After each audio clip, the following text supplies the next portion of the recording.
right, folks, it is Friday, April 4th, 2025. And of course, a lot of things are going on in the world. We'll be talking about those things on today's edition of World Edition. South Korea court removes impeached President Yoon from office over martial law. So that is one of the things that is being reported in the news today and all along those lines. And the smell of death still lingers in the town at the epicenter of Myanmar's earthquake. The Myanmar junta chief is meeting with foreign leaders. UN says military is choking aid. So definitely, folks will be talking about that as well. And the Turkish foreign minister says Ankara is not looking for a confrontation with Israel in Syria. Israel craters runway to keep Turkey from taking over the Syrian airfield. And definitely that is something that is going on as well, as Turkey is saying it wants no confrontation with Israel in Syria. And Netanyahu says that Israel is now dividing up Gaza, and Israeli military orders new evacuation of Gaza City neighborhoods. So Gazans flee expanding strikes in north and south as IDF says fighting is entering a new stage. And a U.S. tourist was arrested after visited to the restricted North Sentinel Island. So, U.S. tourists arrested after allegedly attempting to contact world's most isolated tribe. Americans arrested after leaving can of Coke full with the world's most isolated tribe. So that was an attempted contact with the Sentinelese tribe and everything like that. Russell Brand, the comedian, has been charged with rape and sexual assault in the UK. So that is something else that is in the news, and he will appear in court in May, according to police documents. Trump tariffs.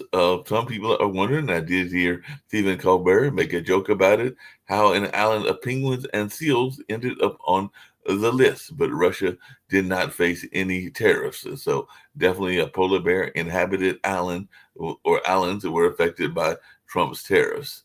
And also an article in the New York Times that says when Kenyan maids sought help overseas, diplomats demanded sex. So that is something else that is being reported in the news as well.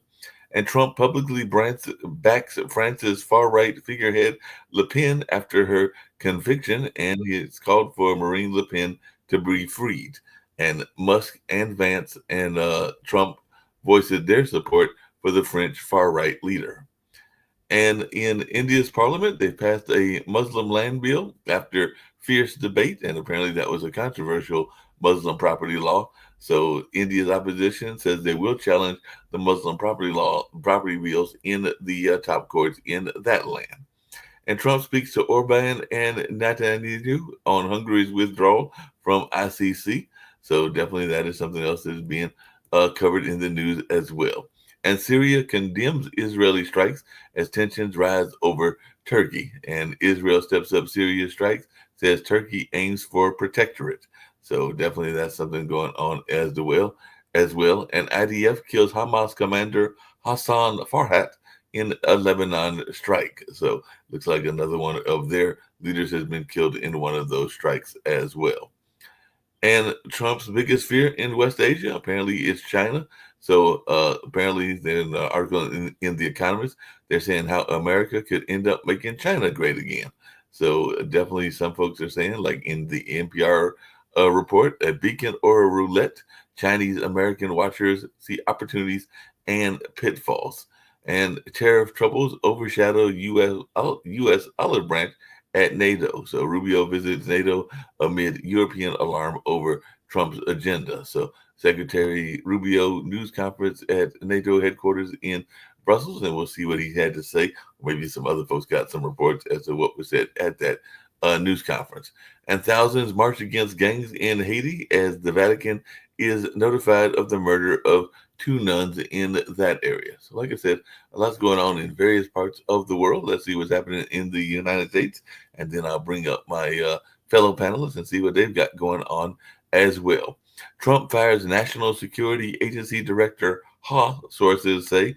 So, multiple firings on Trump's National Security Council after Loomer visited. So, some people are asking who is Laurie Loomer, the far right influencer behind the national security firings. So it looks like she had some ideas of what some of the folks in security were doing, and she did not think it was favorable to Trump. So she urged him to fire certain ones, and apparently he carried out that directive.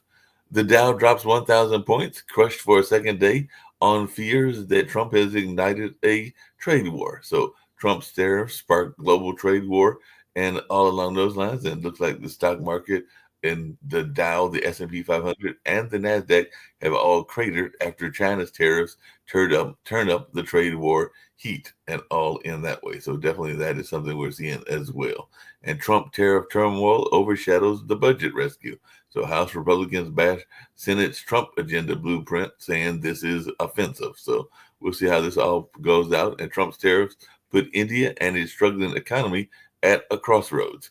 So definitely folks are concerned about it in India as well. And a Michigan couple was released after nearly a month in a Mexican prison over a payment dispute. So Michigan couple held in a Mexico jail for a month after a timeshare dispute is back in the United States. Who knows, since we have our timeshare show, maybe they'll have them on at some point or another. But Michigan couple Paul and Christy Aquillo were released from a Mexican prison after being held hostage for months. And definitely that's something else that's going on as well. And the IMF is warning of significant risk to global economy from Trump tariffs as the markets plunge. So definitely that is something else going on. And RFK Jr. says 20% of Doge Health agency cuts were mistakes. So RFK Jr. says HH layoffs are needed as Americans are getting sicker, but he says he plans to reinstate some personnel and programs severed in the massive HHS layoffs. So definitely we'll see how this all plays out as well.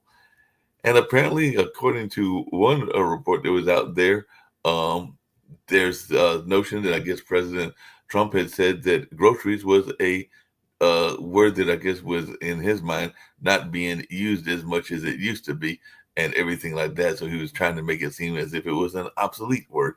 And I know that folks still talk about going out and doing shopping or going for groceries on a regular basis, but that's not the way that he presented it and everything. So we'll see how this all goes as well. And there's an interesting article in the Hill saying, sorry, Democrats, Cory Booker's theatrics won't solve your problems. So we'll see what goes on in that space as he set that record for the longest speech as of now and everything. But we'll see if that can put some fire in the Democratic Party or what will go on in that sense. And an Amtrak train strikes and kills 3 family members on the tracks in Bucks County over there in Pennsylvania. So definitely that's something else that folks are looking at as well and everything like that. So, and the Senate has confirmed Dr. Oz to oversee Medicare and Medicaid. So TV's Dr. Oz is confirmed to lead that particular department and all along those lines. So we're going to bring in my folks, see what they've got to say and everything like that. So I guess I'll bring in Rick first. I know Rick's got some thoughts about these things and all along. Well, let's see. So I just signed into the stock market. Holy crap. Holy bad. That's just not good. All right. The stock market's down another 3% today. So if you had $31 the day before yesterday, you had 30 yesterday, and now you have 29 bucks. So you've lost 6-7% of the money you had in stocks over the past 2 days. At some point, we'll get a little bump back up. You can't have that many down days without like a little bit of an up day, but today is not that up day. There's not that update and everything. Sasha, what's your take on this stuff? We could continue to have down days as more countries do what China did, which is like, you're going to charge us 30% tariffs. Well, we're going to charge you. So, the bad news might keep on coming. It might. What's your take on that, Sasha? All this tariffs strategy of Trump, it's a gamble. I'll tell you why. In the best case scenario, so the country which had this tariffs imposed, they would come to Mar-a-Lago and beg to remove the tariffs or make them less than was announced and something. Then some others would just wait it out until it will take its course, and then maybe Trump himself would start removing this. And number three scenario, which is happening right now, is when country retaliate. In fact, the majority of finance ministers in Europe, for example, they beg their governments not to retaliate and just wait it down to talk, to maybe negotiate. But it's not what's actually happening. China already imposed absolutely mirror 34% what Trump imposed on China, and European Union now is preparing a comprehensive list of their own tariffs and sanctions and everything else. You see, the problem is it's not economic war anymore. It is a war of attrition where Europeans and Chinese, but Europeans even more because Chinese economy is very strong and quite immune to all these US sanctions. Europe is not as much, but Europeans now, they want to wreck US economy to the ground, even at the same time wrecking their own. They are saying now, okay, hell, we are ready to decimate our own economy, but put as much pain on US as possible. If other countries, Canada is among these countries as well, and if many more countries, Japan is selling, just last couple of weeks, they sold $30 billion worth of US government papers, T-bills, and so on, and they're planning to do it every couple of weeks. So the gamble is, yeah, there is a positive scenario, there are negative.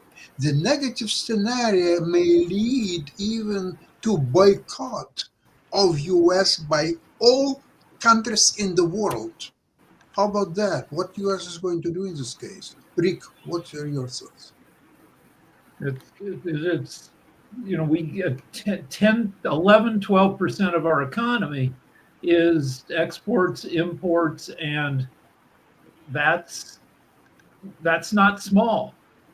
And there's already been a countersuit, ironically, by a conservative organization. I forgot the name of the organization, but apparently they bring in planners from China. So they have filed a suit against the tariffs on China and everything. So let's do the numbers. GDP annual US 28 billion, annual exports 3 billion. I'm sorry, trillion, and annual exports 3 trillion. So 11% of what we make goes to foreign purchasers. Rick, it's much worse than that. There is a domino effect that as long as there is already a lack of confidence in Americans in their economy and their well-being, and there's now a wealth effect which was created by ascending stock market is no longer there. Now the market is going down quite substantially. So Americans are now trying to watch their budgets. They're less going to restaurants or taking trips. So there will be a triple effect. That it's not just 11% of the trade under the threat. It's just overall situation in U.S. economy that may lead, and most likely will lead to a recession. Hey, Jacoby, just really quickly, I see you've joined us and everything. Speaking of recessions and all along those lines, do you think we're going to see kind of, we're getting ready to be in the middle of the Final Four and everything like that, but is there going to be an impact on our entertainment dollars and everything like that, or our sports dollars? Because I'm even wondering if the attendance, because of the recession that may be impending, is impacting what's going on at Full Frame, which is happening here. And I don't know because I haven't been down there yet what their attendance is like this year compared to others. But do you think that these tariff moves, whether it's long term or short term, will impact entertainment and sports dollars? everything will be impacted. Every single facet of our economy will be impacted.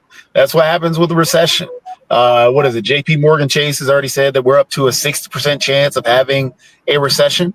So yeah, everything is going to be impacted. If people don't have disposable income or money that they can spend on anything else besides the necessities and barely even making, ends meet to make payments for the necessities, yeah, you don't have money to go and do anything, watch a movie, go to a basketball court, watch a basketball game, or just anything. So yes, every single facet of our economy will be affected. The service industry is going to get hit. There are going to be layoffs there. You're not going to be able to go out to eat. You're not going to be able to stay at a different hotel. Our service industry is going to be hit the hardest because of the fact that our tourism is as a matter of fact, steadily dropping as we speak because of us being put on different blacklists and all this other stuff. It's what is being done is idiotic on every level. Yeah, it's definitely idiotic on various levels and everything. Speaking of that, and I kind of alluded to it earlier, but I just wanted your take on this, Rick, since you were there in California and everything. But apparently, I thought groceries was a word that had been used for years and everything, but apparently in one of his conversations, Trump tried to make it seem like it was a new word and everything. So what is your thoughts on this? All right, so freaking Trump talks a lot when he's not playing golf. And sometimes he makes sense, sometimes he doesn't. It's kind of random. So yeah, he was talking about people don't use the word groceries anymore or something. I don't know. I mean, yeah, maybe people say supermarket more than they say groceries. Even if he has a point, what kind of stupid fucking point is it? It's just like senseless. He doesn't have a point. What he's doing is the same thing he's done with every other word he's learned about. Is that he's the first to ever create, and he says the same random crap every time when he tries to say these things about these words. It sounds smarter than everything. Yesterday, my wife, I'm chattering away, the TV's going, I'm commenting on everything, and my wife says to me, "You talk a lot." And yeah, I'm an idiot, and I'm just always going, but I'm not freaking president. Yeah, that makes sense. But there's a notion that, and Kim brought it up, she's in the chat and everything, because she's asking whether we've seen the ban list from other countries, and apparently we're being banned on all EU countries right now. Have we been banned in Bangladesh, Dr. Sharif? And if not, why haven't we been banned over there? So what's the reaction from your neck of the woods to the Trump tariffs? I think I already mentioned in the last episode yesterday. Many point I criticize Trump. That's true. But in some point, as I can understand Western mindset, because last 15 years I travel around the world and I meet with many Western peoples, and I have a very good friends in the Western world. So I can understand your mindset and your frustrations. But in terms of business, like there is two different things. One is politicians and another one is businessmen. I can understand that in terms of politicians' activities and politicians' like character, maybe Trump is not perfect. On the other hand, there is some things called take decision based on business. So I want to say, at least for this tariff issue, Trump play a really good things. Question is how. I mentioned in the last episode.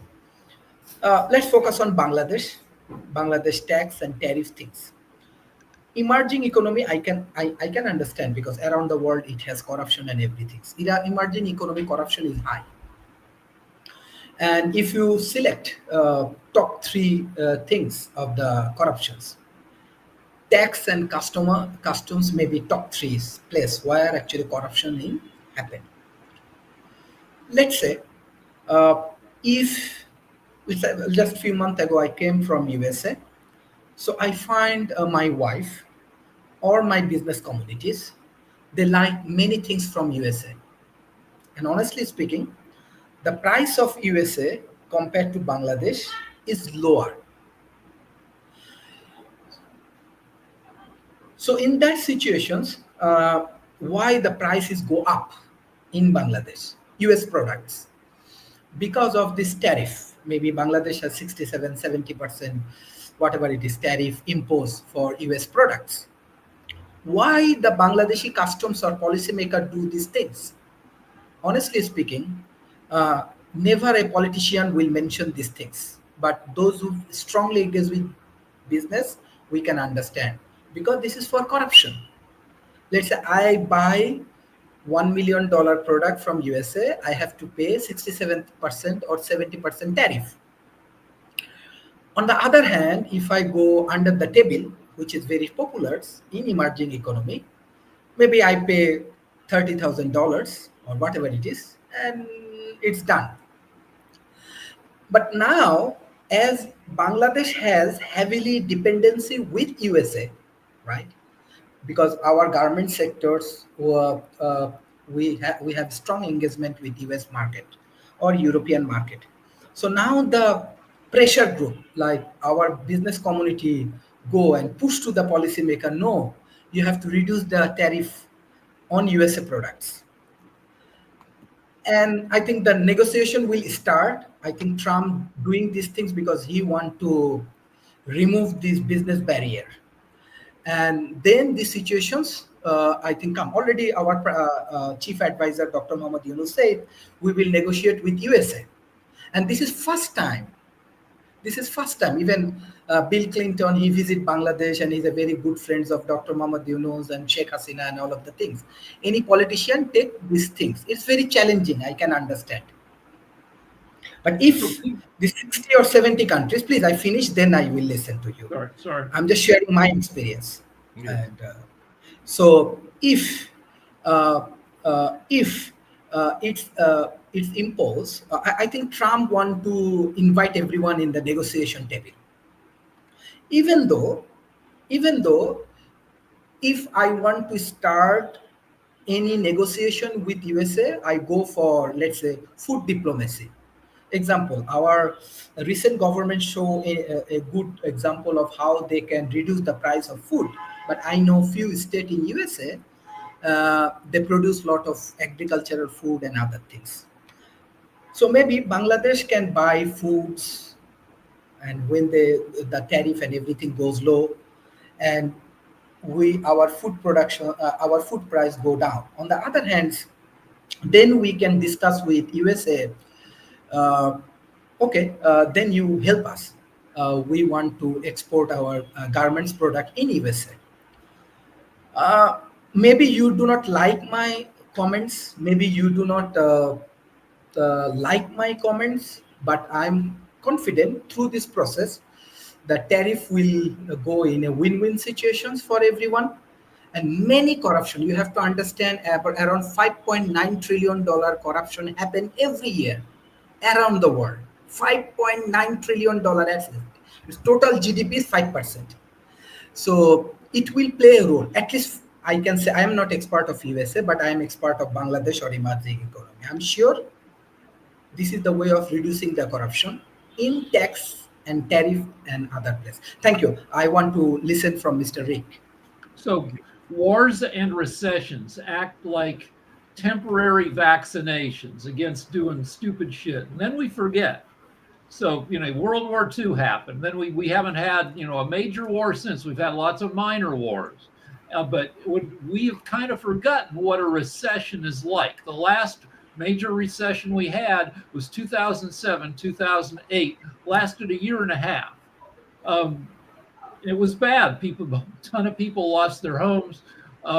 Then we had a COVID recession, but the COVID recession only lasted a couple months. The market dropped like crazy, popped back up like crazy, but COVID was enough that Trump didn't get reelected. Then over the next 4 years, we forgot how bad 2020 was, and we put Trump back in office again. If we have a major recession, We've been okay for 15, 16 years. A recession that lasts 6 months, 8 months, a year, we will be reminded of how miserable it is. Speaking of history and all along those lines and getting away from the tariffs, but still dealing with Before Trump and you everything. jump away from this, I wanted to respond as well, real quick. Yeah, go ahead. There are just a few things. Everybody's in agreement that corruption happens, and everybody is in agreement that yes, we have to work around tariffs and have to figure things out that way. But the way things are going, the way that Trump is going about it is the problem. That is idiotic how he's going about it. Because one, yes, tariffs can be used as a negotiation thing. However, Trump has already said that this is not a negotiation. That's what came out of the White House. So therefore, that takes the negotiating off the table. On top of that, he is trying to replace the actual income taxes that are done here in the U.S. with the amount of money that comes off of tariffs. So therefore, you can't have a temporary tariff or figure out a way to negotiate around the tariffs. So therefore, these are going to stick, which is going to change the whole global landscape, which means a lot of people or a lot of countries are going to go around the U.S. and not actually negotiate with the U.S. because there are no negotiation possibilities in there in the first place. So that has actually right now, and it is actually happening. You have one, the stock market's tumbling as a reaction to these tariffs because of the way he's going about it, as well as the actual dollar itself. The dollar value has dropped. So again, we can all agree that yes, tariffs are a negotiation tool. Tariffs can be used to help weed out corruption.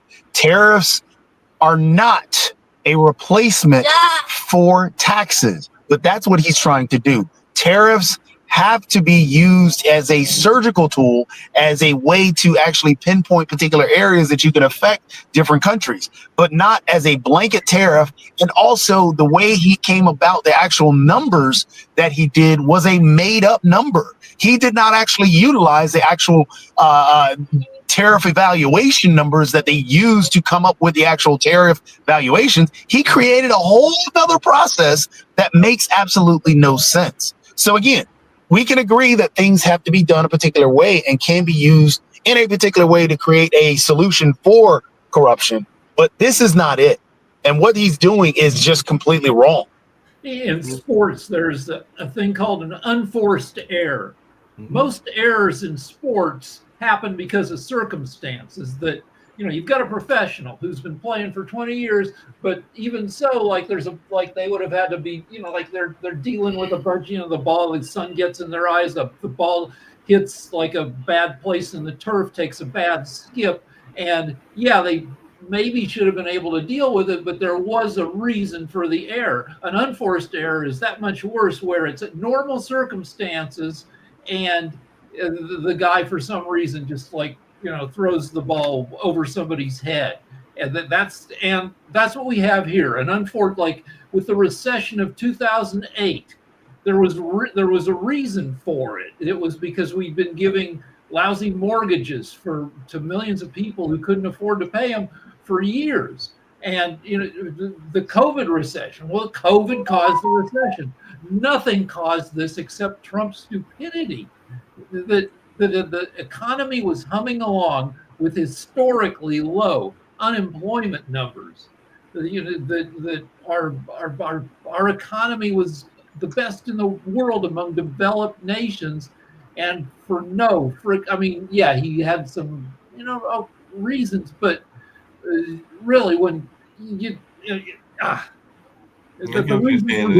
think even to add on that, another issue that we're running into, and this is actually a conspiracy theory that's actually starting to actually gain steam, is the fact of how he is tanking the actual stock market. A lot of people are starting to talk, and this is going around on not only all the social medias, but it's starting to be picked up in news media. People are starting to see this as another transfer of wealth. As the stock market tumbles, people, regular individuals like, us on here, aren't able to play the stock market.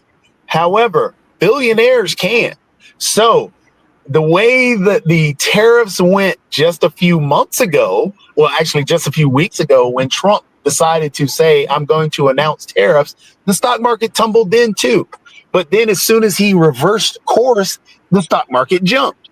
So what people are believing now is that this is a transfer of wealth.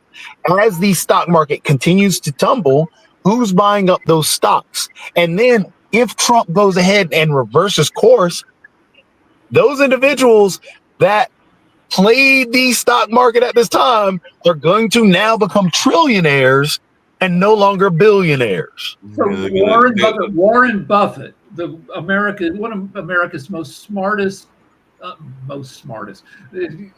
one of our greatest investors, has his company, Berkshire Hathaway, holds more cash than any other company has ever held in history. He sold a bunch of stock and now holds $1/3 trillion in cash. So yeah, I got a question for both you, Rick, and Sasha as well, and anybody else that wants to jump in it. Dr. Sharif may have some ideas as well. Now, one of the things that Trump claimed was going to happen was that with all these tariffs and with all the changes that was going on, it was supposed to be a boon in American manufacturing, meaning we're supposed to see like an increase in American manufacturing, American farms, and everything like that. How exactly is that supposed to work? Are they supposed to be retrofitting their offices and everything like that? So how is it supposed to happen? So politicians like to blame people, the other party, for stuff like unemployment. Now, a lot of American job losses have been due to increases in the power of technology.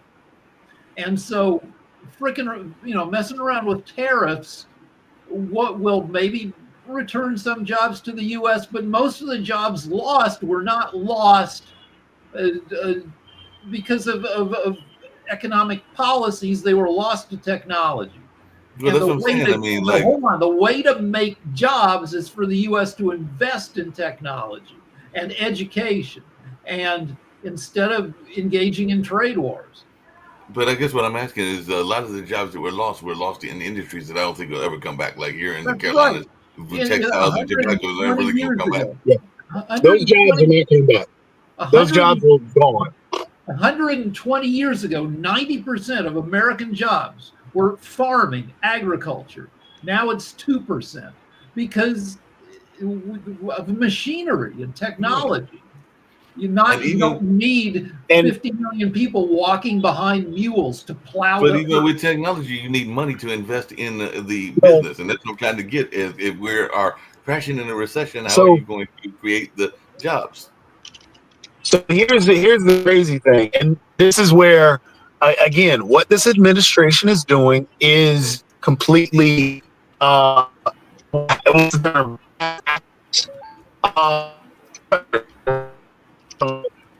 those actual jobs are not coming back. Robotics, technology, AI, they're taking a lot of those jobs. What needs to happen is the investment in tech to actually be able to develop those robots, those machines. It's actually for Amazon and plant to help deal with robotics, and they're using robotics for their delivery. In terms of the investments that you're talking about, and also the investments in education. You're trying to break up. You're trying to break up the mad way to get to a different area and everything like that. I see some of the things going on. But if I'm back real quick, yeah, you're back. Well, no, you're not really back. Yeah, you're not really. Can these tariffs possibly give the U.S. another, 3-4 million jobs, or is that a pipe dream? No, I don't believe so. You see, the jobs today, even in manufacturing, they're becoming very complex and require a lot of training and a lot of even basic education to begin with. And I think American workforce, beside being greedy, irresponsible, with very little training and education, and yet at the same time, very high wages is a less desirable, probably very undesirable place to invest. In fact, European Union asked all companies to postpone and freeze all their investments in the United States. It tells me on top of what China has done, it could be a new world where countries will avoid any trade with US, any investments in US, and it will be US and the rest of the world. And so far, as I said before, especially Europeans, they now hate US as much as they're willing to wreck their own economy as to inflict as much pain to US as possible. So it is not a pretty world what we are witnessing right now. That's not a pretty Also, world there's at all. hold on. Also, there's timing. Like we can't tell the world that look, just be patient. This idiot will be out of the White House in 8 months. No, he's got another more than 3.5 years as president, and that's unfortunate. Well, speaking of that and everything along those lines, and in that same space, he might even have longer because one of the things that was floated, because Vance was asked whether he was thinking about running for president, he said that he was definitely looking into it, but he wanted to see what his boss, which would be Trump, had to say about it if he was going to be the heir apparent or anything like that. But one of the things that was floated, and I don't know if y'all touched around this, is that apparently they're exploring the Constitution because the Constitution doesn't allow for a third term, and one of the crazy notions is for Vance to run, Vance to win, and then Vance to turn the office back over to Trump. Yeah, you can't. That's also built into the Constitution. You can't, if you've been president twice, even if you're in line to succeed. If Vance made him VP, Right. he still wouldn't be allowed to become president under the Constitution. Can't do some hocus pocus like that. That's some hocus pocus, and they like hocus pocus because he's got that showman thing. Kimberly brought up an interesting thing about manufacturing. Coming back to that, she said that Ford spent 4 years building their new factory in Tennessee and probably will not open now without purchase orders on the table, meaning that they've got things already planned and everything. Now, one thing that we know has happened in the past, and I was wondering your thoughts around this, Dr. Sharif, is that sometimes if manufacturing doesn't take place, then the manufacturing is shipped to other countries, oftentimes a third or second world nations and everything like that. So is your country, Bangladesh, prepared to see a spike in business because folks are trying to figure out some place to do their manufacturing? Coming 7 April, we have a largest investment summit in Bangladesh. Bangladesh is definitely a very small country compared to US economy, even though compared to California and whatever it is. But definitely, I'm feeling good because Dr. Muhammad Yunus, he's a famous economist and he's doing excellent job for Bangladesh after these revolutions. So we have an investment summit, and this kind of diplomacy and discussions already started because he came from China and he requested to invest in China. Interestingly, Bangladesh get a huge opportunities in China. People can produce products in Bangladesh and they can export it in China from Bangladesh, and they do not have to pay any tax and other kind of things. On the other hand, maybe it is challenging for Bangladesh because as Bangladesh has heavily dependency with USA, especially for these garments industries, I think they will face a lot of challenge. But I'm not Americans. I do not expert like you people about USA. But as an economist, I can say when this kind of tariff come, it protect domestic industries, like tariff made import goods more expensive, encourage consumer to buy domestic products, alternatives. It's helpful a lot. Secondly, It can boost government revenue. Maybe this is one of the issues. Trump trying to do these things.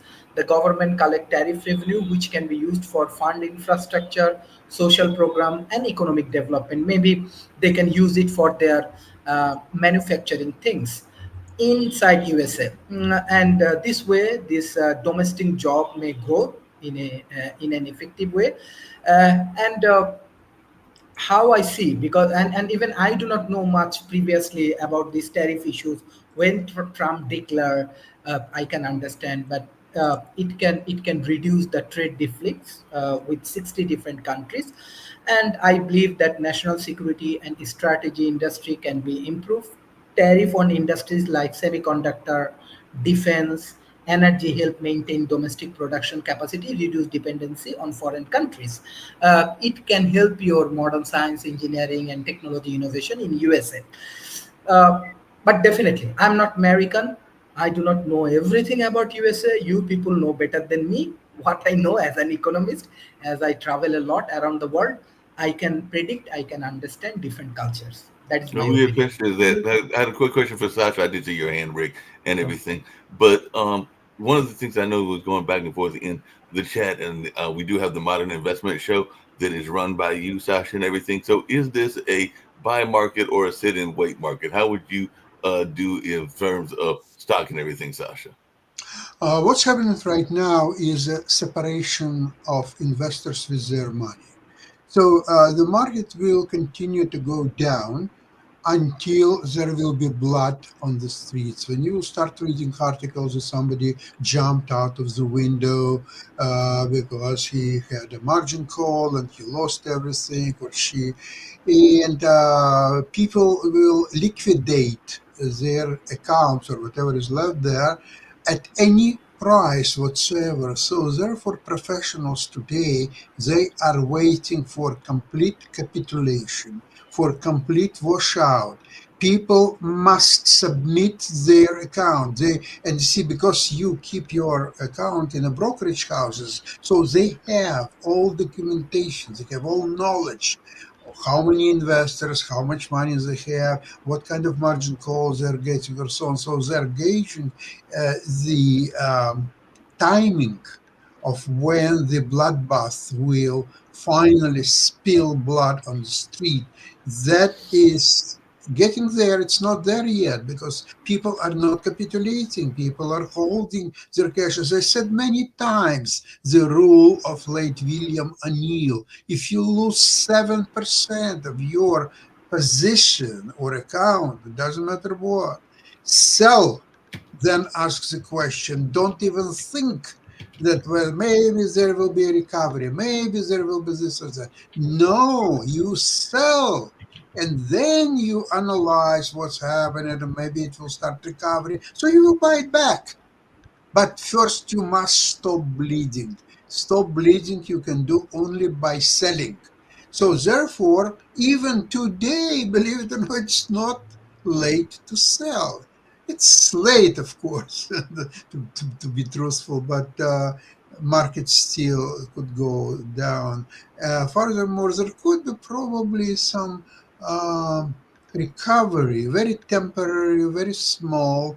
Maybe that would be a good time to get out of the market completely, because the market will go down substantially more, especially if the United States will find itself in total economic isolation, and people just will stop. You see, when somebody mentioned that the tariffs could be used as a tool for negotiations, but negotiations require two parties. What if there is no party to negotiate with? What if Donald Trump wants to negotiate, but there is nobody there to negotiate with? If people are just stop talking to US, stop trading with US, stop investing in US, and just treat US as some kind of a murky territory which should be avoided for next, say, 3.5 years. So they will definitely erect a new structure, trade structure, new alliances to completely avoid United States. In this case, market can drop probably 60 to 70%. What you're looking for to get out is you're hoping for a dead cat bounce, is what it's called. Yeah, exactly. That's all what it is. Yeah. But don't try this experiment. It implies that if you throw a cat out of a skyscraper, the cat will be killed by the fall, but it'll bounce. I don't think so. I think it'll just splatter, but I don't know. But the U.S. has been especially valued around the world since the end of World War II. We stepped in. We used industrial might to win World War II, along with the huge sacrifices of the European countries fighting Hitler. And we've benefited from the world thinking we're a special country for 70, 80 years, and now we're showing the world that that now we're a douchebag. And that we don't deserve the respect of the world anymore. There is no such thing for quite a time. Actually, most people, if not all, around the world despise and hate United States. And in this environment, it will be very easy. For example, Canadians are now, even if Canadian officials will try to restore a relationship with the US, Canadian people will never forgive that. So whoever will say there is election in Canada coming up, federal election on April 28th, whoever will just say a word that there should be negotiations with the United States, there should be all these agreements redone and so on, will lose election immediately. So when Obama took office in 2009, he went on, they called it an apology tour. He went around and he talked to world leaders and said, yeah, sorry, we've been fucking up. And he apologized for the way the U.S. had been, that we went to war unnecessarily based on false pretenses in Iraq. We destabilized the whole Mideast. We crashed the economy with bad mortgage policies. So Obama said, yeah, the U.S. should do better. But the deal is that we are 3.5 or 4 years away from any possible apology tour, from some new president coming in and saying, we'll do better. We're stuck with this president unless something exceptional happens until what year? Until 2029. Well, speaking of exceptional, and that's where I was going to go with one of the other questions, and we only got a few minutes to go on it and everything. But I'd love to hear your thoughts on this, and maybe even Jacoby and Sasha want to jump in on it as well. The Pentagon Inspector General, because they have their own Inspector General and everything, is launching an investigation into Signalgate and everything. So is Signalgate going to be like Watergate? Is it going to be something that can possibly bring down the current administration, even though the current administration is fairly young and everything like that? So no, because there are no normal standards. Nixon in 73, 74, the Republicans in the House and Senate went to Nixon and said, you cannot recover from this, that you are going to be impeached.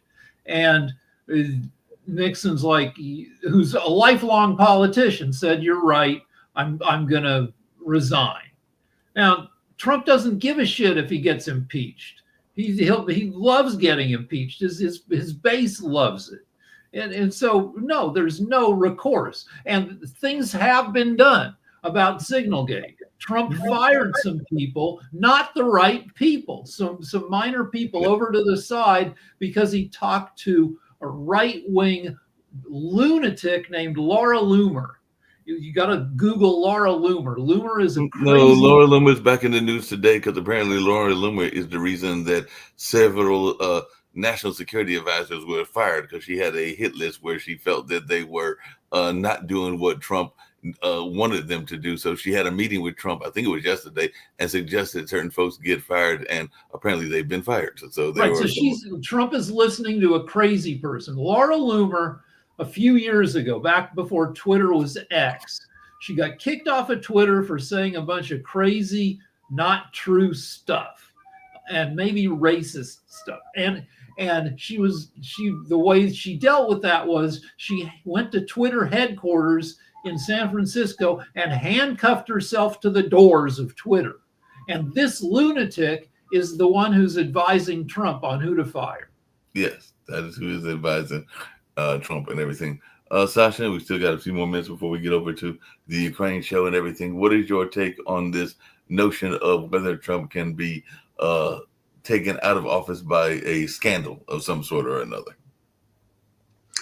Well, I really hope so. Unfortunately, right now, a madman, a criminal, is in charge of the largest, biggest, richest country in the world. And it's just evaporates all its might thanks to this gambler who is putting now all United States a gamble against all the rest of the world. This is incredible. You know what? Even if he will not lose this gamble, I would like to ask: is it worth it? Was it really worth it to go for such a gamble and with the risk and quite tangible risk of losing it? And what are the consequences? What American people are going to do? The pensioners, so I know personally some people who haven't received their pension for last, it's late now, about 6 or 7 days when they were supposed to get it, and there are announcements that you should call here and there, and nobody picks up the phone. So there's nobody to talk to, and they don't have the money. It's not a pretty situation, and the more and more Americans will be exposed to this possibility, I think the most upheaval. I think people have to, at some point, go to the streets. What else they can do? The Democrats are not equipped now to fight. And they can't because they lose by a majority, houses, Congress, Senate, everywhere. So people have to go on the streets. And there is also the reason why they have First Amendment is when people are encouraged to have arms if the dictator will take over the state so they can fight him. Well, maybe it's a time to think about it. So the stock market continues to drop. Yeah. The losses today, right now, it may bounce back. The stock market's got many more hours before it closes. But right now, the drop today is bigger than the drop yesterday. So no, the dead cat is not bouncing; it's continuing to tumble. It hasn't reached the bottom yet. That's why. But to impeach a president, it's weird to impeach a president who hasn't committed. Like, this is not criminal at this point. It's just really stupid.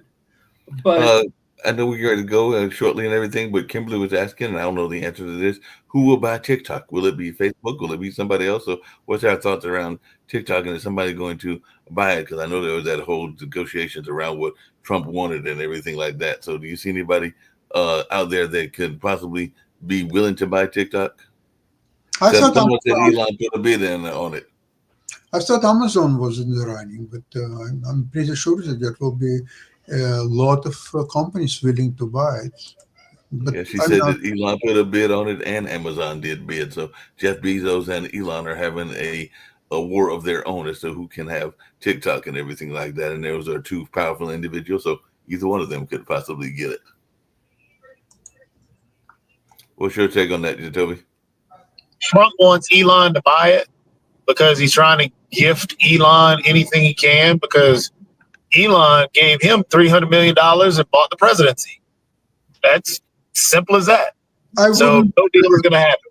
I wouldn't bet on it. I think Elon Musk is becoming a toxic asset for Trump, because once he's out of Dodge by the end of May, he will have to take care of his business. And since with his involvement with Trump, the sales of Tesla is dropping all around the world, he has to do something drastic. One of the things he can embrace Democrats and say that it was a mistake of his life to go on with Trump, and now he's throwing $1 trillion at Democrats and asking them forgiveness, and now he's their best friend, and he will make sure that they will win all elections, and he will throw money at them here, there, and then Trump may have a perfect enemy. And in this case, I'm not sure if he wants anything to do with Elon. Well, the only reason I disagree is because I think Elon is stubborn. Yeah, and I think Elon has something on Trump. And I don't think Trump can just give up Elon without whatever it is coming to light. Because when you pay $300 million, that's a big investment. And so you bought the actual White House. Yeah, we're getting ready to wrap up, but you're thinking that because they're saying that he's got to end his term as a consultant soon, but you're thinking that he's going to still be influencing Trump, even if he's not head of Doge or whatever else he might be head of. Oh, yeah. He's not going anywhere. That's too much to invest into one candidate and just disappear. I think he's invested way too much. He's bought in way too much. He's too stubborn of a person, and he's around for the long haul right now. Hold on. So yesterday, after announcing his tariffs, Trump took off early for a long golf weekend for the LIV golf event at his Doral Country Club in Miami. So I believe while the market is crashing around the world, Trump is at a golf tournament. He also skipped. Now, when U.S. soldiers get killed overseas, as happened with 4 U.S. soldiers in Lithuania, the president often does what's called a dignified transfer. The coffins are flown to D.C. The president goes to the airport and pays his respects to the American flag draped coffins as they arrive and are transferred for domestic transportation back to, their families. He skipped that with these soldiers. He went to a golf tournament yesterday, where he's still at while the market goes to shit. Yep. And, on his plane, he was also trying to rant and rave about some $5 million card with his face on it. I think that's the green card. I looked into that. Trump held up what looks like a trading card, like his rookie card. It's a gold card with Trump's face on it.